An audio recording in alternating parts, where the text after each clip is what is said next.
Hey everyone, welcome back. Hope you're having a fantastic day so far. So a new bill was just released recently which would drastically improve the way that certain Social Security beneficiaries are treated. We're going to be going over that bill, and this bill actually happens to be bipartisan, which means it actually has a pretty dang good chance of passing. In addition to that, the Supreme Court has some pretty big major rulings coming up later on this week, and some coming as early as today. We're going to be going over those rulings, one of which could also really affect the way that Social Security beneficiaries live from here on out. But before I go ahead and dive into the main content of today's video, if you wouldn't mind helping me out real quickly by just giving this video a like, that just helps out with the good old YouTube algorithm, and also consider subscribing to my channel if you have not already.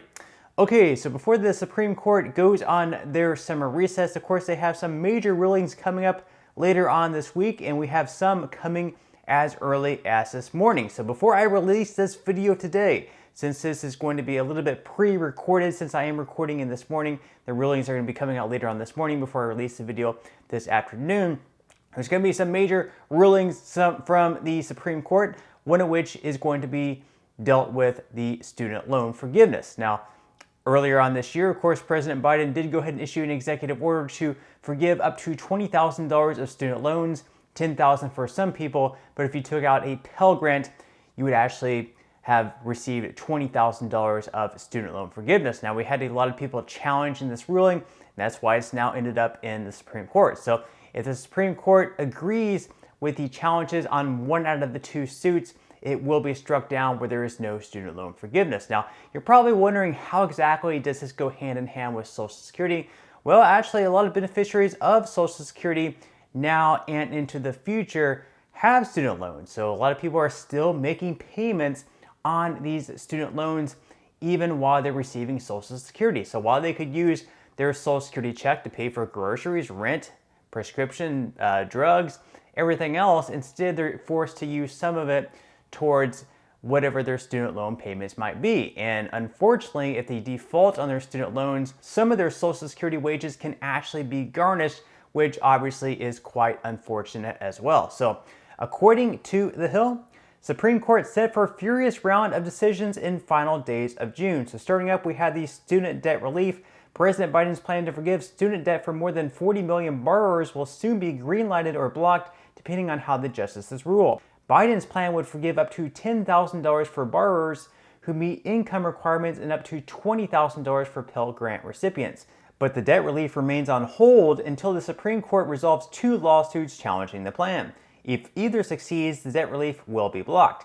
During oral arguments, the conservative majority cast doubt that the administration had the authority to cancel the debts, expected to amount to hundreds of billions of dollars. But before they can strike down the plan as unlawful, the justices must first decide whether any of the challenges have legal standing. The 6 GOP-led states and 2 individual borrowers challenging the plan have promoted various arguments. So we'll just have to wait and see how they rule. Again, this ruling can come as soon as this morning, and if not by this morning, it should be by Thursday later on this week. So we'll just have to keep our ears peeled for that. Now, of course, right now we do have 6 of the Supreme Court justices out of the 9 who are more right-wing, conservative-leaning. So I would expect this probably does get struck down, but it should be interesting to see. And again, this is really going to impact Social Security beneficiaries in a big way, because if their student debt gets wiped out, that's obviously going to free up more of their Social Security check to go towards other things, necessities, everyday things that they must spend on. And of course, right now, as I mentioned before, that under the Debt Collection Improvement Act of 1996, according to LendingTree, the government can garnish up to 15% of your Social Security payments, but it must leave you with at least $750 in benefits. So yes, if you do default on your student loan payments, you're not able to pay them off, you can have up to 15% of your check taken out, but as they mentioned there, they must leave at least $750.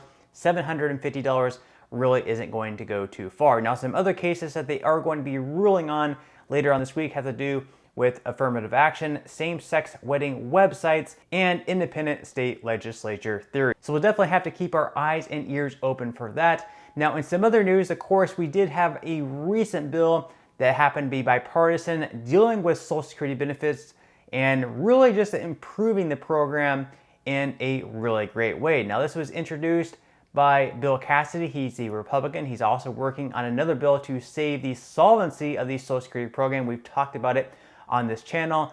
And it was also co-sponsored by Ron Wyden, who happens to be a Democrat in Oregon.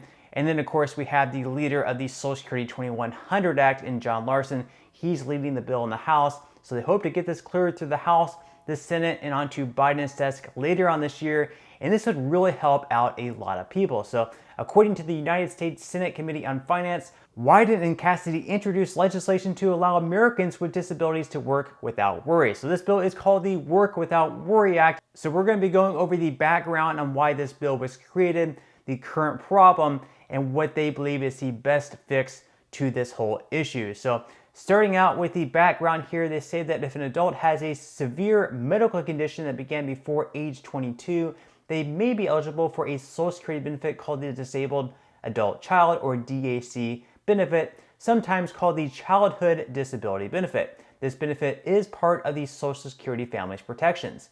Even though these individuals are adults due to their lifelong disability, Social Security considers them to be dependent on their parents.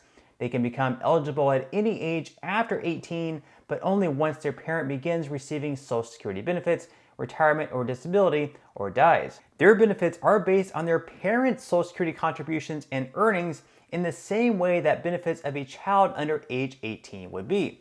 Now, the whole problem here is that adults who qualify for Social Security DAC benefits have lifelong disabilities such as Down syndrome, cerebral palsy, or intellectual disability, and often wish to explore their ability to work, particularly as they transition to adult life.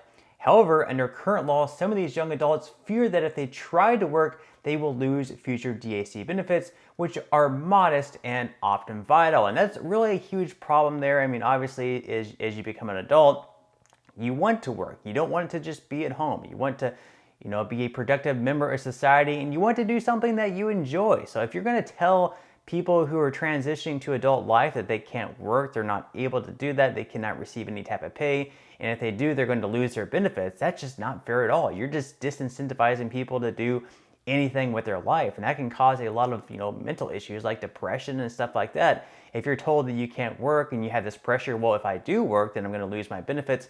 What if I start working and I realize it's not something I like or something that I can even do, and then I lose my benefits, and then I'm really stuck in a tough spot. So I think this bill really does have some good ground to stand on, and once again, it is bipartisan, meaning that it does have a pretty good chance of passing. So they go on to say that if an individual's parent is receiving Social Security benefits at the time the individual begins working, the individual will still be eligible for DAC benefits in the future if needed, and if an individual's parent is not yet receiving Social Security benefits, work above a certain amount can make them ineligible in the future for DAC benefits once their parent retires or otherwise begins receiving Social Security. So obviously that's a pretty big issue. Thankfully though, we do have a solution which is in the Work Without Worry Act, and this solution will ensure that young adults with disabilities won't have to fear that trying to work may jeopardize their future financial security.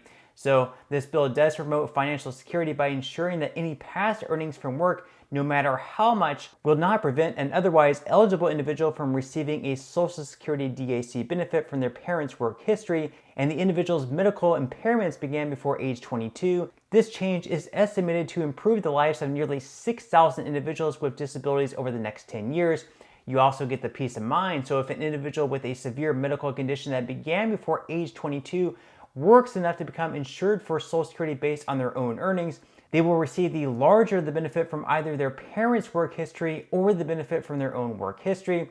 You also receive fairness, so this bill treats all individuals with severe medical conditions that began before age 22 the same, no matter when their parent claims Social Security benefits. And it also preserves solvency, so the chief actuary of the Social Security Administration estimates that this bill would have a negligible impact of the Social Security Trust Fund solvency. So obviously that would be one of the issues with this, if they would say that it would make the program insolvent even quicker from the current 2033 date. Obviously that could turn a lot of people off, but they say right here that it's not going to hurt the trust fund. It's only going to help millions of Americans, so why not pass this bill at the end of the day? Now, if we pull up this bill here on congress.gov, we can see that back in 2021, it had a lot of co-sponsors in the House. So we can see 46 co-sponsors in total. out of the 46 co-sponsors, 32 happened to be Democrats, and then of course we had 14 Republican co-sponsors. So clearly, even though this bill did have more support from Democratic lawmakers, we can see there that it also had support from Republicans as well. So if they were to try to vote on this bill in the House this year, and of course also in the Senate, I definitely think they would have enough votes there to pass. They would just need a simple majority in the House, at least 218 votes in the House, and then in the Senate, they would need 60 votes. Now, this bill was actually also released in the Senate as well, and we can see that in the Senate, it had 11 co-sponsors. Now, in the Senate, the only co-sponsor who happened to be a Republican was Bill Cassidy, which this bill is actually led by. I do think they would have enough Republicans probably to pass this bill. Right now, they would just need all 51 Democrats in the Senate to approve of it, and then they would need at least 9 Republicans, 9 out of the 49 Republicans to approve of this as well, which I think they would definitely get more than enough support. You really can't disincentivize people to work. Again, if people had the fear that if they work, they're going to lose their benefits, that's obviously going to cause a lot of mental problems, depression.